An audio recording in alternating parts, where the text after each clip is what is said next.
So I was curious, just like you are, is how accurate is AI when it determines a customer's home value? Now, fortunately, I had a listing appointment this week, and it was the perfect opportunity to try this experiment. So I went into Chat and I went into Claude and I gave it the identical command. Here's the command. Help me do a CMA on blank way, Brighton, Colorado. Compare it not only to recent sales, but to current pendings and active competition properties. Adjust for seasonality, because of course we're in the end of June, our market's going to start to slide a little bit. And the condition of the property is outdated or worn. I want to be clear, I haven't seen the property in many years. And the last time I was at the property, it had a lot of deferred maintenance. So I'm going to make this assumption that it's in good condition, but it's outdated. The kitchen hasn't been updated. It's a 2005 home, and that the rest of the property is fairly worn out as far as carpets, paints, those kind of things. Okay, now here's what ChatGPT came back with. The public data for the property is it's a 3-bed, 3-bath, 2488 square feet, built in 2005. 7,800 square foot lot. Redfin estimates it at 624,765. It says Zillow has conflicting data. Now keep in mind, I did not pull the MLS data and upload it into ChatGPT because I specifically wanted to see what information that the client would have access to using ChatGPT. So obviously if I gave it the full MLS access, it would have better data, but this is what it came up with. The as is market value, 560 to 585. Aggressive pricing is 589. Seller to list price to create activity is 575. Likely contract price range, 560 to 575. It provided some comps and some information, although it's relatively vague on where it's getting. It's pulling the median sales prices, average days on market, those kind of things. So this is my favorite part. For condition, I adjust down 35 to 60,000 from normal condition value. If it needs flooring, paint, fixtures, appliances, deferred maintenance, and exterior cleanup, that discount could be closer to 60 to 75,000. For seasonality, I'd apply a modest aggressive adjustment of 1 to 3% if the goal is to sell through July, August, rather than during the peak spring demand. May, June are typically the best for Colorado listings, and public records show the market is balanced and not overheated. Okay, recommendation, it says I would list at 575 to 589 depending on strategy. My preferred strategy is 575 if the seller wants a clean sale and a strong showing activity. I would go with 589 if they're willing to price reduce quickly after 10 to 14 days with peak traffic. Okay, so that's what ChatGPT said. Now, what did Claude come up with? Now, if any of you are familiar with the differences between Claude and ChatGPT, you'll know as well as I do that Claude tends to do a lot better with graphics. It does, if you're creating flyers or documentation, Claude is the go-to. So I intuitively thought Claude would give me a better result. So exact same command, copy pasted. Here's what it came up with. Now I have completed enough data to do a comprehensive CMA. Let me compile this into a report.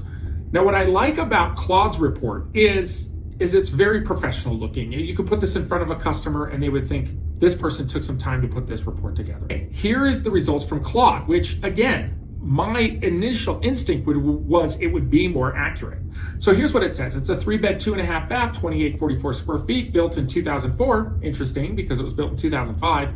Subdivision, average sales price, 635, or median sales price, 635. Median price per square foot, average days on market, 29 days.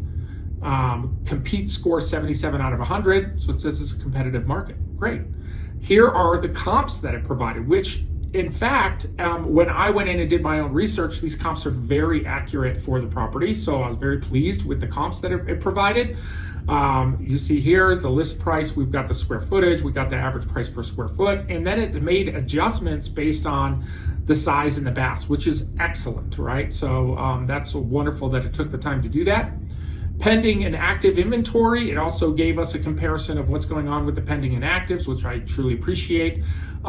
This is something that many real estate agents don't spend enough time on, and this is nice that it did address this.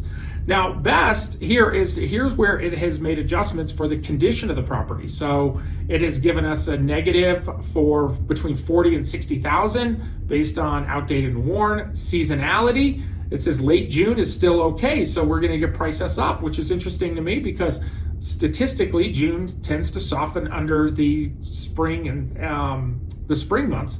And then the market softening, so it's showing a 4.5% decline in the market year over year. So it gave us a discount based on that. And then square footage, it didn't make an adjustment there.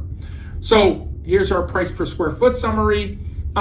It's okay. It seems fairly accurate. I don't love price per square foot. I think it tends to throw us off. So I'm not going to put a lot of weight into this.